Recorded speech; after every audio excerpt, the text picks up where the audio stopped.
오늘의 말씀의 제목은 하나님의 자녀는 하나님의 선물이라는 말씀으로 여러분들과 은혜를 나눌까 합니다. 오늘의 본문의 말씀이 사사기 13장 2절에서부터 14절까지의 말씀입니다. 오늘 우리가 읽은 이 본문의 말씀을 제가 쉬운 성경으로 한번 다시 읽어드릴 테니까 잘 들어보시기를 바랍니다. 소라성에 마노아라는 사람이 있었습니다. 마노아는 단 지파의 사람이었습니다. 마노아의 아내는 아이를 낳지 못했습니다. 여호와의 천사가 마노아의 아내에게 나타나서 이렇게 말합니다. 너는 지금까지 아이를 낳지 못했다. 그러나 이제 임신하여 아들을 낳게 될 것이다. 너는 포도주나 독주를 마시지 마라. 부정한 것은 아무것도 먹지 마라. 너는 임신하여 아들을 낳게 될 것이다. 아들을 낳으면 그의 머리를 깎지 마라. 그는 태어나면서부터 하나님께 바쳐진 나시린이 될 것이다. 그는 블레셋 사람의 손에서 이스라엘을 구원하는 일을 시작할 것이다. 마노아의 아내는 자기가 겪었던 일을 남편에게 말했습니다. 하나님께서 보내신 사람이 저에게 왔어요. 그분의 모습은 하나님의 천사와 같았기에 너무나도 두려워서 어디서 왔느냐 물어보지도 못했어요. 그분은 자신의 이름을 말해주지 않았어요. 그러나 그분이 이렇게 말했어요. 너는 이제 임신하여 아들을 낳게 될 것인데 포도주나 독주를 마시지 마라. 부정한 것은 그 어떤 것도 먹지 마라. 그 아기는 태어나면서부터 죽을 때까지 하나님께 바쳐진 나시린이 될 것이다. 그 말을 듣고 남편 마노아는 여호와께 기도를 드립니다. 주여, 주께서 보내셨던 하나님의 사람이 저희에게 다시 오기를 바랍니다. 그래서 우리에게 태어날 아이에 대해서 우리가 어떻게 해야 되는지 가르쳐 주세요. 그렇게 기도를 합니다. 하나님께서 마노아의 기도를 들으셨습니다. 하나님의 천사가 마노아의 아내에게 다시 나타났습니다. 그때 마노아의 아내는 들에 앉아 있었습니다. 마노아는 거기에 없었습니다. 그래서 마노아의 아내는 남편에게 달려가서 말합니다. 그 사람이 지금 왔어요. 전에 저에게 나타났던 그 사람이 지금 왔어요. 그렇게 말합니다. 마노아는 일어나서 자기 아내를 따라갔습니다. 마노아는 하나님의 천사에게 다가가서 물었습니다. 당신이 제 아내에게 말씀하셨던 그분입니까? 그럴 때 그 사람이 대답합니다. 그렇다. 마노아가 또 물어봅니다. 당신이 말씀하신 일이 일어나면 태어날 아기는 어떻게 살아가야 합니까? 그 아기는 무슨 일을 해야 합니까? 여호와의 천사가 말합니다. 너의 아내는 내가 전에 말한 모든 것들을 지켜야 한다. 포도나무에서 나는 것은 무엇이든지 먹지 말아야 하고 포도주나 독주를 마셔도 안 된다. 또 부정한 것은 무엇이든지 먹지 말아야 한다. 너희 아내는 내가 명령한 모든 것을 지켜야 한다. 이것이 오늘 우리가 읽은 본문의 말씀입니다. 이 말씀의 내용 가운데 몇 가지 우리가 좀 더 세밀하게 볼 부분을 제가 다시 한번 말씀드립니다. 맨 첫 번째 보니까 2절 처음에 소라라고 하는 제목이 나오는데 이 소라라고 하는 성은 예루살렘에서 서쪽으로 24km 정도 떨어져 있는 곳에 위치한 도시입니다. 바로 이곳이 삼손과 또 그 부모가 살고 있었던 곳이었고 나중에 묻혔던 땅이 바로 이 소라라는 곳입니다. 그리고 오늘 남편으로 나오는 마노아라고 하는 말 뜻은 히브리 말로는 마노아인데 이 뜻은 쉰다 하는 그런 뜻을 가지고 있는 이름입니다. 그리고 그 아내가 잉태하지 못했다. 여러분, 이 마노아의 아내는요, 아브라함의 아내였던 사라나, 또 사무엘의 어머니였던 한나, 그리고 세례 요한의 엄마였던 엘리사벳처럼 아이를 갖지 못하던 여인이었습니다. 그런데 오늘 이 말씀을 통해 보면은 이 삼손의 출생이 하나님의 약속과 하나님의 능력의 역사에 의해서 이루어질 것을 우리에게 지금 보여주고 있는 내용이죠. 그리고 5절 말씀에 보면은 여기에 나실입니다 하는 말이 나옵니다. 이 나실임이라고 하는 이 말은요, 히브리 말 중에 나자르라고 하는 말이 있는데, 이 나자르에서 파생된 말인데, 이 뜻이 뭐냐고 하면은 나실이는 구별한다, 성별한다는 뜻이 들어있는 그런 말입니다. 그래서 민수기 6장에 보면은 나실이는 어떻게 살아야 하는지 그 내용이 나오는데요. 이 나실이는 포도주와 독주를 멀리해야 하고, 머리를 깎아서는 안 되고요. 그 다음에 짐승이든 사람이든 시체를 만져서는 안 되는 거예요. 완전히 구별되고 거룩하게 구별된 사람으로 나실인을 세우는 겁니다. 이 나실인으로 태어난 삼손의 사명은 뭡니까? 오늘 말씀에 나와 있는데 이스라엘을 구원할 사람으로 왔다는 것이죠. 그리고 8절의 말씀 내용을 보면은 이 마노아가 아내의 말을 듣고 하나님의 사자를 다시 보내셔서 그들 부부가 낳을 아이를 우리가 어떻게 교육시켜야 할 것인가를 가르쳐 달라고 지금 하나님께 기도하는 내용이 나옵니다. 이 하나님의 사람이라고 하는 것은 여기에 하나님이 사람의 모습으로 자신을 나타낸 것을 일컬어서 하나님의 사람이라고 하는데, 여기에 나오는 하나님의 사자는요, 하나님을 대신해서 하나님의 뜻을 전하기도 하고요, 하나님처럼 말하기도 하고, 또 하나님과 동일시되기도 하는 사람이 하나님의 사람이라는 겁니다. 이 말은 어느 경우나 하나님의 임재나 하나님의 나타나심을 보여주는 말이라는 거죠.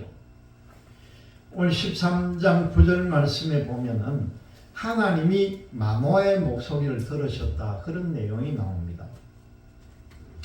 하나님은 이 신실한 마노아의 기도를 들으시고 하나님의 사자를 마노아에게 다시 보내주셨다는 거죠. 그러나 사자는 이번에도 마노아에게 임하지 않고요, 그의 아내가 혼자 있을 때 아내에게 나타났다는 거죠. 하나님의 사자가 여기서 그 아내에게만 나타난 것은 마노아보다는 마노아의 아내가 더 지혜로웠고 또 진리를 바르게 깨달았기 때문이다, 그렇게도 볼 수가 있는 거죠. 또 하나님의 사자가 전한 말이 남편보다는 아내가 그 아이를 가지게 되고 출산하는 데 관계가 되었기 때문에 더 아내에게 나타난 것이 아닌가, 그렇게 알 수가 있다는 겁니다. 오늘 말씀 13절과 14절의 말씀을 통해 보면은 이 부부는 마노아의 아내가 그 뱃속의 태아를 위해서 지켜야 할 규례를 가르쳐주고 있는 내용입니다. 그 내용이 뭡니까? 포도나무의 소산을 먹지 마라. 이 말은요, 그냥 포도즙이나 생포도, 금포도, 포도씨나 포도 껍질 등 그 포도와 관련된 일체 모든 것을 다 먹지 마라. 그런 뜻이 들어가 있는 거예요. 오늘 본문의 말씀을 통해서 우리가 볼 때 보면은 여러분 오늘 이제 어린이 주일입니다. 이 어린이 주일날 되면은 우리는 작은 교회이고 아이들이 지금 없기 때문에 그런데 큰 교회는 오늘 많은 행사들을 할 것이에요. 그 아이들을 위해서. 과거에는 어른들이 아이들에 대해서 참 무관심한 것도 많았고 아이들을 그렇게 깊이 생각을 안 했던 것 같아요.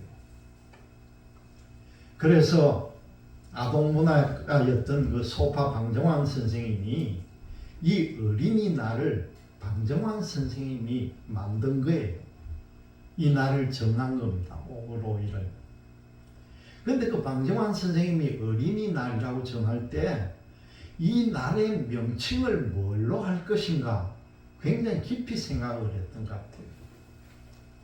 보통 아이들 같으면 아이 그렇게 부르고 특별한 말이 없었는데 어린 그 뒤에다가 이라고 하는 일종의 인격적인 대우를 해주는 높임말이 들어가 있다는 겁니다. 늙은이 우리가 흔히 부를 때 젊은 사람도 좀 나이가 많고 젊은 사람 젊은이 불러줍니다. 그 이가 뭡니까? 우리가 평범하다든가 그 아래로 부르는 것이 아니라 거기에 조금 높임말이 들어가 있는 게 어린 이예요. 그 들어가는 것이. 그래서 소파 방정환 선생님이 어린이로 하자. 그래서 어린이날로 만들어진 것이 바로 오늘의 어린이날입니다. 요즘 어린이날은 아이들이 얼마나 귀중한 존재인지를 새롭게 깨닫자는 의미가 크다는 거죠. 여러분 옛날에는요 얼마나 인구들이 많고 집집마다 형제들이 많은지 보통 저희 집 같은 경우에도 4형제였는데 주변에 보면은 7형제, 9형제, 8형제, 10형제가 넘는 집도 있었습니다. 얼마나 바글바글. 그 다음에 동네에 보면은 막 아이들 노는 소리가 온 동네 시끄러운 거예요. 얼마나 활발하게 뛰어노는지. 그때 정부에서 인구가 너무 많이 늘어나니까 산하 제한 정책을 하잖아요. 그래서 시골에도 가보면 보건소 직원이 시골 마을마다 다니면서 애 적게 낳는 그걸 교육을 합니다. 부인들을 모아놓고. 여러분 제 같은 경우에도요 예비군 훈련 받으러 가면은 예비군 훈련장에 보건소 직원이 나와가지고 오늘 이 자리에 나와 있는 사람 중에 정관 수술할 사람이 있으면 나오라. 만약 그 사람 나가면은 훈련 3일 받을 거 하나도 훈련도 안 받고 그냥 차 태워가지고 병원에 수술하러 전부 가면 그날부터 훈련은 끝인 거예요. 다 면해줘 버립니다. 네? 그런 거 그때도 이루어졌다는 거예요. 못 낳게 하기 위해서. 그런데 요즘 여러분 어떻습니까? 애를 안 낳아서 지금 정부가 얼마나 고심하고 있는지 모릅니다. 얼마 전에 보니까 충청도의 어느 업단이 큰 그런 데에서는요, 군단위에 애 한 명 놓으니까 5천만 원 줬대요. 그런데 5천만 원씩 애를 하나 놓는데 5천만 원 주는데 보니까 상둥이를 놓으니까 1억이 나오는 거예요. 그 시골에. 그러면서도 애를 낳기 위해서 온 힘을 지금 다 기울이고 있다는 겁니다. 그리고 요즘 요 얼마 전에 바로 우리 그 선배되는 사람 그 얘기를 들어보니까 우리 선배가 사업을 하면서 상당히 재력도 있고 그래 환경이 괜찮은 모양인데 그 경주 주변에 어느 조그마한 학교에다가 애들이 다 나가버려. 학교가 폐교될 위기가 처하니까 시내에 있는 아이들을 통근버스를 만들어가지고 태워가지고 자기가 졸업한 학교에다가 좋은 시설을 만들어 놓고 통근버스로 왔다 갔다 하게 만드는 거예요. 그리고 모든 경비를 자기들과 거기에 대면서 자기가 졸업한 학교가 없어지는 걸 막기 위해서 그만큼 노력을 하고 있습니다. 이게 우리나라의 지금 현실입니다.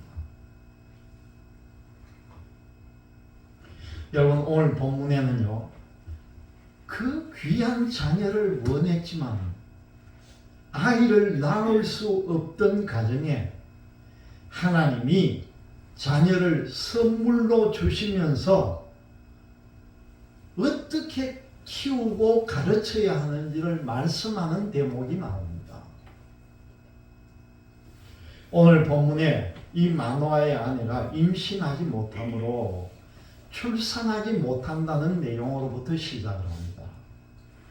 한마디로 말하자면 마노아의 가정이 완전히 대가 끊기고 절망적인 상황에 왔다는 거죠. 그런데 하나님은요, 우리가 절망적인 상황에 처했을 때에 그때 찾아온다는 거예요. 평안하고 조용할 때 온 것이 아니라 여호와의 사자가 마노아에게 찾아옵니다. 마노아의 아내에게 찾아와서 뭐라고 합니까? 이제 임신해서 아들을 낳을 것이라는 거예요. 이 대목이 옛날에 아브라함 아내 사라에게 나왔던 그 내용하고 똑같아요. 아들을 낳을 것이다. 아무것도 할 수 없는 마노아의 가정에 여호와의 사자가 찾아와 가지고 아들을 낳을 것이다. 그렇게 말씀해 줍니다. 여러분, 이게 뭡니까? 이게 바로 선물이잖아요. 내가 노력해서 얻어지는 존재, 내가 구입해서 소유하게 되는 존재가 아니라는 거죠. 여러분, 자녀는 하나님이 주신 선물임을 꼭 명심하시기를 바랍니다. 이 귀한 하나님의 선물을 내가 내 마음대로 고쳐 쓰지 말기를 바랍니다. 내가 원하는 대로 끌고 가지 마세요. 귀한 하나님의 선물을 내가 원하는 방식대로 만들지 말아라는 겁니다. 하나님이 주신 그 뜻에 맞게 사용되고 존재하도록 하는 것이 우리가 해야 될 일이라는 것을 알아야 합니다. 여기에 우리가 기억해야 할 것이 있습니다. 우리가 선물을 받았으면요, 왜 그 선물을 나에게 주셨는지 그 의미를 물어봐야 한다는 거죠. 선물을 주면 그냥 받는 것이 아니라 왜 이 선물을 나에게 주셨습니까? 선물 자체가 본질이 아니기 때문이라는 겁니다. 하나님께서 임신할 수 없는 여인에게 아들을 주셨습니다. 이 여인은 너무도 행복하고 감사하고 기쁩니다. 모든 것이 다 하나님의 은혜라고 말합니다. 그러나 그게 끝이 되어서는 안 된다는 거죠.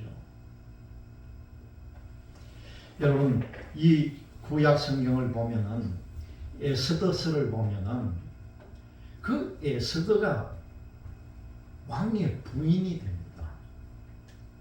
얼마나 놀라운 일입니까? 그런데요, 이 에스더가 황후가 된 이유가 있다는 거예요. 왜 이 여인이 황후가 되었는가? 여러분, 이 에스더서가 굉장히 재밌는 성경이니까 여러분 한번 읽어보세요. 이 에스더가 바로 나라를 구한 여인이 됩니다. 이 말씀 가운데 보면 내가 죽으면 죽으리라 하는 말씀이 나옵니다. 내 목숨 걸고 나라를 지키겠다.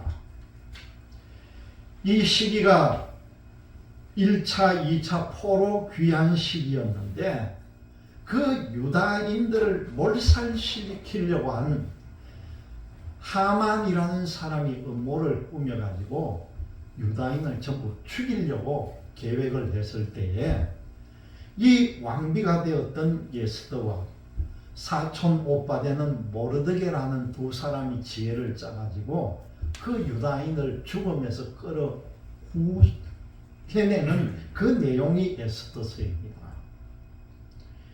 어떻게 이 에스더가 황후가 되었고 황후가 된 이유가 무엇인가? 그것은 바로 은혜를 받았다는 겁니다. 하나님의 은혜를 받았다는 거죠. 은혜를 받은 이유가 바로 이 나라를 삶이라고 하는 그 이유가 여기에 들어있었다는 겁니다. 여러분, 이 은혜를 깨닫고 살아갈 때에 진정한 은혜의 삶이 된다는 것을 꼭 기억하시기를 바랍니다. 어느 도시의 보건소예요. 보건소 업무를 맡은 한 여직원이 좀 빈민촌에서 아이들을 돌보고 하는 그런 일을 맡았던 모양입니다. 그런데 이 여직원이 그 길을 돌아보니까 소아마비 장애를 앓고 있는 한 아이가 있더라는 거예요. 그래서 이 아이를 보면서 매우 불쌍하게 여겨서 이 여직원이 이 아이가 그럴 수 있도록 뭔가 내가 도와주면 얼마나 좋겠나 그 생각을 하고는 그 도시에 있는 좀 유명하다고 하는 정형외과 의사를 찾아갑니다. 제가 일하는 여기에 이렇게 좀 형편이 어렵고 힘든 소아마비를 걸린 아이가 있는데 저 아이를 좀 반듯하게 걸을 수 있게끔 좀 도움을 줄 수가 없겠는지요. 그렇게 부탁을 하는 거예요. 그 여직원의 말에 감동을 받은 의사가 그러면 내일 한번 데려오세요 하면서 그 아이를 맞이하고 자기가 관찰을 하고 보니까 자기 힘으로 고쳐줄 수 있겠다 확신이 생겨가지고는 그 어린 아이를 소아마비 걸린 아이 다리를 수술을 해주고 그 뒤에 완전히 정상적으로 걸을 수 있게끔 만들어줬다는 겁니다. 그런데 그때 보니까 이 아이가 굉장히 똑똑하고 또렷하고 좀 맹랑하고 뭔가 큰 그릇이 될 만한 그런 아이로 보이더라는 거예요. 이 여직원은 그 아이를 데리고 가가지고 재활훈련도 시키고 올바르게 걷는 훈련을 열심히 시켰고 이 아이가 점점 완전하게 되어가고 건강해지게 되어서 이제 점점 성장을 하니까 마음을 놓고 그냥 그 아이 마음대로 할 수 있도록 보내줬다는 거죠. 그런 뒤에 많은 세월이 흘러가지고 그때 젊었던 이 여직원이 중년 부인이 되어가지고요. 어느 날 갑자기 그 수술을 해줬던 정형외과 의사를 우연하게 만나졌다는 겁니다. 그 만났을 때 이 의사가 옛날에 자기가 그 무료로 걷게 만들어준 소아마비 걸린 아이가 생각이 나가지고 이 중년 부인이 된 옛날 그 보건소 여직원에게 물었다는 겁니다. 지금 생각해보니까 옛날에 그 다리 절든 아이가 우리가 치료해준 아이가 있는데 지금 그 아이가 어떻게 됐습니까? 그때 보니까 참 똑똑해 보이던데 그 아이가 지금 과학자가 됐습니까? 아니면 무슨 의사가 아니면 박사가 됐습니까? 그렇게 물어보더라는 거예요. 그러자 이 보건소 직원이었던 여인이 우울한 표정으로 그 의사에게 이렇게 말합니다. 선생님, 그때 그 사람이요, 지금 사람을 죽여가지고 교도소에 들어가 있습니다. 선생님, 저는요, 그 아이에게 걷는 법만 가르쳐 줬지 어떻게 걸어가야 할 길을 못 가르쳐 줬습니다. 그것이 너무나 안타깝습니다. 그렇게 말합니다. 올바로 살아갈 길을 가르쳐 주지 못하고 다리로만 걷는 것만 가르쳐 줬다는 거예요. 진정한 가르침이 어떤 가르침이 되어야 되느냐 하는 걸 우리에게 가르쳐 줍니다. 여러분, 오늘 말씀 가운데 아이를 갖지 못했던 여인이 아이를 가지게 되고 아들을 낳았습니다. 그렇다면은 우리는 물어봐야 합니다. 하나님이 왜 이런 선물을 나에게 주셨나요? 물어봐라는 겁니다. 여러분들이 사업을 하면서 큰 돈을 번다든가 아니면 큰 일을 잘 계획을 해가지고 상을 받는다 같은가 할 경우에라도 여러분들은 내가 잘해서 이걸 받겠지 이런 생각을 하지 말아라는 거죠. 여러분 꼭 물어보시길 바랍니다. 하나님 나에게 왜 이런 은혜를 주셨나요? 제가 이것을 받은 이유가 무엇인지요? 하나님께 물어보는 여러분들이 되시기를 바랍니다. 오늘 이 마노아의 가족은요, 하나님에게 묻고 있습니다. 하나님, 이 아이를 어떻게 기르며 우리가 그에게 어떻게 행하리이까? 그렇게 물어보는 거죠. 오늘 이 성경 말씀이 우리에게 주는 내용이 바로 물어보라는 겁니다. 우리 자유로 모든 걸 하지 말고 여호와의 사자는 마노아의 부인에게 선물로 주신 자녀를 낳은 것을 넘어서 어떻게 양육해야 하는지를 분명히 가르쳐 줍니다. 그 내용이 뭡니까?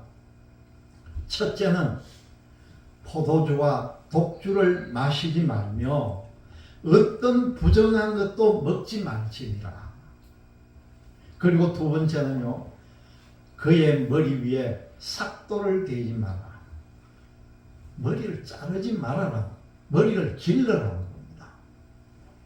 그리고 세 번째는 이 아이는 하나님께 바쳐진 나실입니다. 그렇게 말합니다. 이 이야기를 마노아가 듣고 하나님 앞에 뭐라고 기도합니까?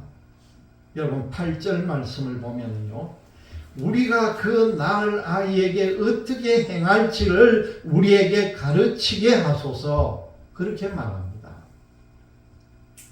이것이 오늘날 부모들이 해야 할 기도의 제목입니다. 아이를 낳게 되면 그 아이에게 우리가 어떻게 해야 되는지 우리에게 가르쳐 달라. 그 기도를 부모들이 해야 한다는 겁니다. 여호와의 사자가 나타나자 마노아는 반복적으로 또 이렇게 묻습니다. 12절 말씀을 한번 보세요. 이 아이를 어떻게 기르며 우리가 그에게 어떻게 행하리까? 그 말씀이 나옵니다. 그러자 여호와의 사자가 내가 여인에게 말한 것들을 다 삼가서 지키라. 그렇게 말합니다. 아내에게 이야기한 모든 것들을 삼가 지키라는 거예요. 여러분, 오늘날처럼 자녀 교육이 어려운 시대도 없는 것 같습니다. 요즘 아이들 키우는 게 얼마나 힘들고 어려운지 모릅니다. 왜 그렇습니까? 요즘 자녀들은요, 부모들보다도 더 좋고 탁월한 세대라고 우리가 알아야 한다는 거죠. 우리 부모들은 벌써 기성세대인데 우리 자녀들은 요즘 흔히 하는 말로 디지털 세대예요. 우리가 차원이 아예 다른 데서 지금 성장하고 있는 겁니다. 생각하고 사고하는 방식이 전혀 다른 자녀들을 어떻게 가르치고 양육할 것인지가 최대의 고민이 될 것입니다. 그런데요, 옛날이나 지금이나 이 자녀 교육의 정답은 딱 하나가 있습니다. 여러분, 그게 무엇인지 압니까? 바로 이 부모가 자녀들의 모델이 되어야 한다는 거예요. 부모는 자녀의 모델이 되어야 합니다. 그리고 그 자녀는 부모의 가는 그 모습을 보고 뒤를 따라가야 한다는 것이죠. 여러분들이 이런 좋은 모델들이 다 되시기를 바랍니다. 부모가 정직하게 살면은요, 아이들이 정직하게 살 것이고, 부모가 거짓말을 하면은 그 자녀도 거짓말을 배우게 될 거라는 거죠. 그래서 부모가 되는 것이 쉽지가 않다는 겁니다. 아이들은 말로 가르치는 것이 아니라요, 그 부모의 삶으로부터 배운다는 것을 꼭 명심하시기를 바랍니다. 여러분, 오늘은 어린이 주일입니다. 내 자녀들이 하나님이 주신 선물이라는 이 사실을 깨닫고 하나님이 기뻐하시는 삶을 살아갈수록 갈 수 있도록 해야 한다는 거죠. 그렇기 위해서는 부모들이 먼저 하나님이 원하시는 삶을 따라갈 때에 우리의 자녀들도 그 길을 걸어가게 될 것입니다. 우리의 영적 부모가 되시는 하나님의 관점에서 자녀들을 바라보는 어른들의 특별한 주일이 되기를 주님의 이름으로 기원드립니다. 다 같이 기도하겠습니다.